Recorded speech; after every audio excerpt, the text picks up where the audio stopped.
Some sad news tonight. The drummer of the Rolling Stones, Charlie Watts, has died. He was 80 years old. His publicist says he passed away very peacefully in a London hospital, surrounded by his family. Earlier this month, Watts announced he would not tour with the band in 2021 because of an undefined health issue. Watts played with the Stones for more than half a century. He joined the mega group early in 1963. And tonight we remember the legend with the former drummer of East LA's Los Lobos. The band is known for the smash hit, of course, La Bamba back in the late 80s. Enrique Bugs González joins us now tonight to talk about that. So Bugs, thank you so much for joining us. As a drummer yourself, how did Charlie Watts influence your career? Charlie Watts is an incredibly influential drummer for all rock and roll drummers. He basically bridged the gap between jazz and rock. And there's not a single note that I play every night not thinking about Charlie. So it's an incredible loss for rock and roll tonight. What kind of impact do you think Watts' death will have on the drumming community?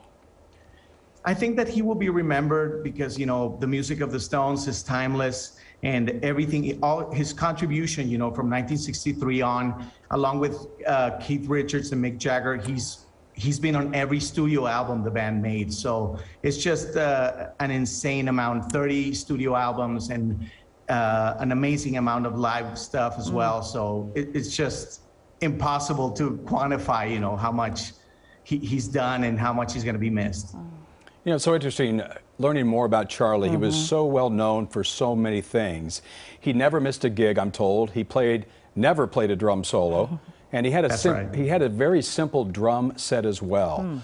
It's hard to believe that he's a rock and roller with this, but tell me, that was what you remember about him, maybe? Yeah, you know, I mean, Charlie played Gretsch drums. I play Gretsch drums. You know, it's the sound of a generation.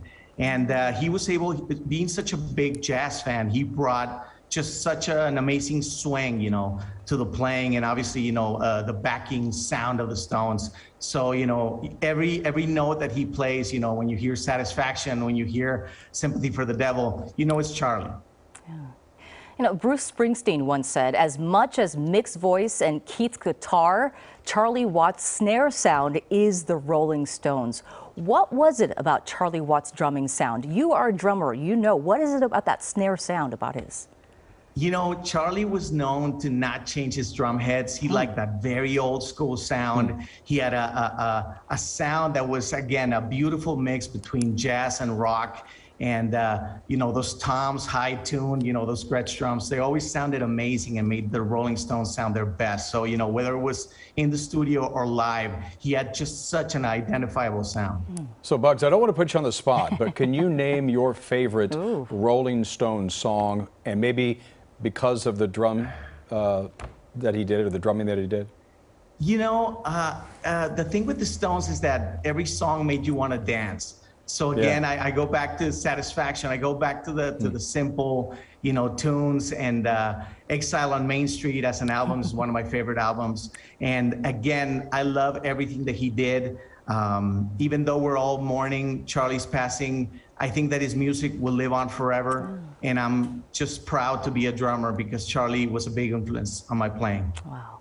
Well, Enrique González, thank you so much for being with us tonight. It is an honor to have you here on KCAL 9 News Today. Thank you for your time. Thank you, Jeff and Susie. Thank you for having me. You bet. Thank you so much. Well, sometimes it takes a village to help America.